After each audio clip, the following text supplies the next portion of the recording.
Olá rapaziada, hoje a gente vai analisar um episódio de Rick and Morty, que é um daqueles episódios que quanto mais você pensa sobre, pior o mundo fica pra você. E a parte mais importante e reflexiva desse episódio tá no final dele. Lembrando que é o último episódio que saiu da sexta temporada, episódio 6. Enfim, sem mais enrolação, vamos lá. O episódio começa com a volta dos dinossauros, fazendo referência às naves do filme A Chegada, que é um filme muito bom, fica aí a recomendação pra vocês. Os dinossauros voltaram. Os macacos ficaram calvos? Esse episódio tem essa premissa de que os dinossauros voltaram e que eles são seres divinos em inteligência, e eles sabem o melhor sistema de governo e são seres evoluídos ao ponto de ajudar as civilizações a florescerem. Eles começam reunindo todos os governos mundiais em uma sala, como se fosse aquele comitê da ONU, e perguntam cadê o resto deles. Daí um cara árabe fica olhando todo nervoso com uma garrafa plástica. E isso é engraçado porque a gente usou os restos mortais dos dinossauros para fazer plástico. Eles contam que evoluíram na Terra até que a tecnologia deles fosse planetariamente harmônica, ou seja, fosse boa para tudo e todos. E mais uma vez, nós vemos os humanos nervosos, porque a gente faz e fez tecnologias que não são tão harmônicas assim para a vida. Os dinossauros continuam falando como se eles deixaram a Terra e foram para milhares de outros planetas, fazendo com que outras civilizações florescessem. Tem essa parte muito boa no comitê, onde eles criticam a raça humana por não administrar o planeta direito, mas sim escolher fazer mais filmes da Marvel. Eu não queria falar nada não, mas isso aqui é uma bela de uma crítica ao capitalismo, ao nosso sistema de governo em si. E eu sinto que a maior parte desse episódio é, porque os dinossauros mais pra frente implementam uma forma de governo onde as pessoas não precisam trabalhar. E eu não sei muito bem como isso funciona, mas no desenho funciona. A questão é que os governos estão mais preocupados em lucrar do que suprir as necessidades da população. Com certeza houve algum momento entre a pólvora e uma coisa chamada Amazon Prime em que vocês tiveram que pensar,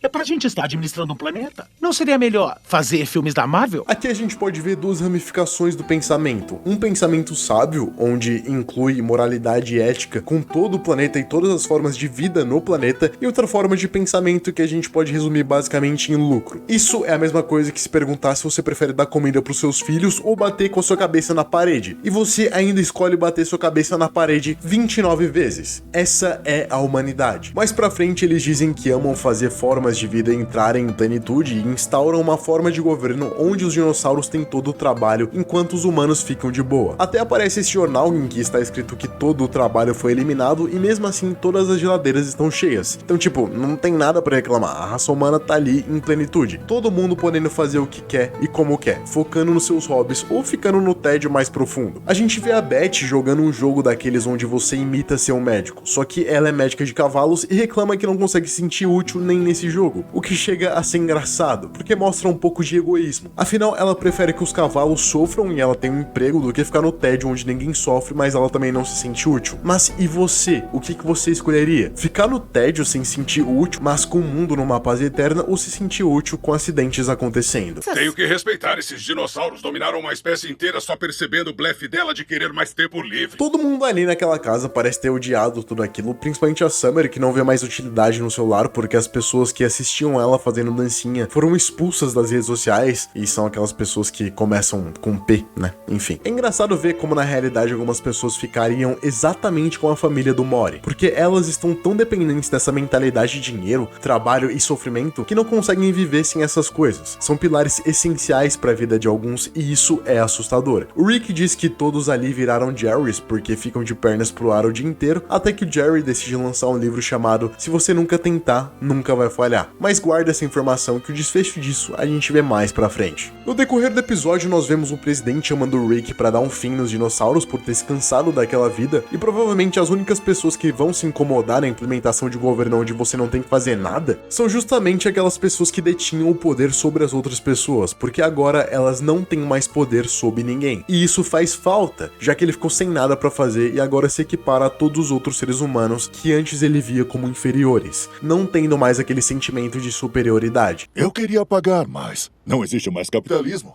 Eu nunca faço costelas pelo dinheiro, senhor presidente. O engraçado nessa parte é que a gente vê um aparentemente ser humano fazendo costelas pelo amor que se tem em fazer costelas. O problema disso é que um pouco mais pra frente nós vemos que esse único ser que faz as coisas pelo amor é na verdade um robô criado pelo Rick, ou seja, a única coisa capaz de fazer algo por um sentimento puro e somente por isso não é um ser humano. Naquela reunião, o presidente pede pro Rick matar os dinossauros porque ele cansou da vida boa e de não estar no poder. O Rick aceita o trabalho trabalho, mas com a condição dele apresentar o Oscar. É legal quanto o Rick se convence por pouco, e é engraçado que ele mesmo possa fazer isso sozinho, mas ele decide fazer isso em troca de um favor. O que eu quero dizer é que o Rick não precisaria pedir pro presidente colocar ele pra apresentar o Oscar, mas ele mesmo poderia dar um jeito de conseguir isso, seja inventando uma máquina que o faz atuar bem ou contar piadas boas. É que eu imagino que na percepção dele, se nada importa, então ele faz qualquer coisa importar. Esse é o grande truque de ter qualquer coisa na palma da sua mão e não depender das outras pessoas. Você faz as coisas terem o valor que você quer que as coisas tenham. Tecnicamente eu sou humano, mas acaba que eu sou, sabe, mais do seu nível. Estamos bem, obrigado. Isso aqui é engraçado porque é uma sátira com as pessoas que acham que outros grupos sociais são superiores, mas que faz parte de outro grupo social e mesmo assim se enxerga como sendo mais próximo do outro grupo. Eu posso até dar um exemplo aqui. Imagina uma pessoa negra que é racista com sua própria etnia e acha os brancos superiores. E por pensar dessa forma, ela acha que é mais perto dos brancos do que dos negros. É mais ou menos essa brisa que eu entendi disso aqui e é mais ou menos isso que o Rick diz aqui, basicamente. Apesar do Rick ser um humano, ele se sente mais dinossauro por achar a espécie humana inferior. E todos os dinossauros são mais inteligentes do que o Rick e toda a humanidade. Os dinossauros se provam tão inteligentes quanto o Rick, na verdade até mais inteligentes do que ele. Isso porque fazem uma arma de portal melhorada, mostrando o quanto são superiores. Só que o Rick destrói a arma de portal melhorada por ser orgulhoso demais e não aceitar que existem seres mais inteligentes do que ele. Ali ele é só o humano mais inteligente, mas existem outras espécies tão ou mais inteligentes. Então agora vai lutar contra E eles? provar que somos violentos e burros? Não, vamos descobrir o que estão escondendo. Aqui eles falam coisas muito interessantes, dizem que só seres menos evoluídos usam a violência e a competição, e isso é algo que eu nunca tinha parado para pensar até agora. O Mori leu um cartaz que foi entregue pelos dinossauros, onde está escrito que a vida é programada para competir nos estágios iniciais da evolução. Mas assim que um espécime consegue absorver açúcar suficiente de uma máquina para desenvolver diabetes, é permitido começar a pensar além do conflito. E tipo, isso faz muito sentido. A partir do momento em que a gente consegue raciocinar, a gente pode pensar em coisas além de brigar, porque isso é próprio dos animais que não conseguem pensar e nós somos seres diferentes, apesar de também conseguirmos brigar. Ou seja, esqueça toda a lógica sobre competição que te ensinaram, que competição cria as coisas e blá blá blá blá. A única coisa capaz de criar outras superiores é o pensamento junto com a razão, e é só por esse caminho que podemos ser maiores. Se você quer competir com alguém, compete consigo mesmo. Depois disso, Rick passa por todos os planetas em que os dinossauros estavam e descobre que em todos esses planetas eles foram extintos. Logo em seguida, vemos os dinossauros dando uma palestra para os homens se adaptarem melhor à vida nova que eles têm, e recomendam um livro que o Jerry escreveu, sobre se você nunca tentar, você nunca vai falhar. Só que acontece que eles tiraram o nome do Jerry do livro, porque dizem que a obra é mais importante do que os créditos. E isso me lembra uma coisa que eu li em Sêneca, onde ele diz que toda ideia e forma de pensamento pertence à humanidade, e não a alguém específico, mostrando que o desejo de crédito pode ser algo do ego. Em seguida, o Rick chega na palestra invadindo e falando que os dinossauros são realmente seres superiores e de moralidade intacta. O problema é que existe uma forma de vida egoísta e inferior que persegue os dinossauros, que são os meteoros. E todo o nosso trabalho, ele não valeu. Nada, bingo! Bem-vindos à vida! É um barco grande com vários buracos, mas estamos juntos nessa.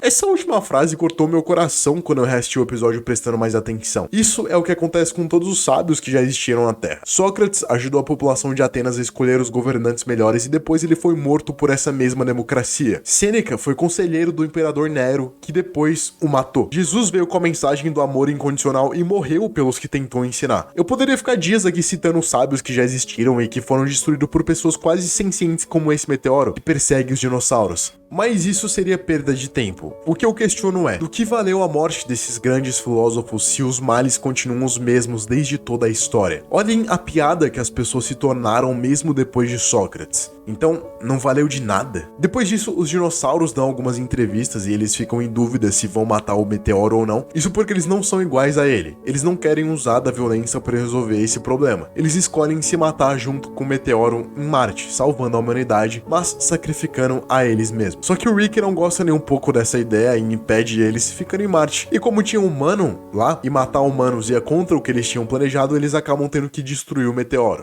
Ninguém fica tão inteligente para se extinguir de todo mundo. De um ser divino para outro, de nada. O que o Rick diz aqui é basicamente ninguém fica tão inteligente para se matar por idiotas, mostrando que mesmo na inteligência existem morais diferentes. Enquanto os dinossauros estavam dispostos a se sacrificar para não matar ninguém, o Rick prefere matar ao se sacrificar. E mais do que que isso, prefere sobreviver ao se matar por outros que ele acredita serem inferiores. Depois disso, acontecem algumas coisas canônicas, tipo a fenda do Evil Mori ser consertada e a máquina de portais refeita, mas isso não tem fim filosófico, pelo menos não nesse vídeo. Não sintam raiva e nem se matem por pessoas imbecis. Sócrates não teve raiva das pessoas que julgaram ele. Jesus pediu perdão para a humanidade porque eles sabiam que as pessoas não sabiam o que faziam. E Sêneca, mesmo com todo mundo chorando ao seu redor, aceitou a morte de mãos abertas. A gente aprendeu nesse episódio que não importa o quão inteligente você é, se as pessoas ao seu redor forem burras, o mundo vai continuar uma merda e seu sacrifício não vai ter valido de nada.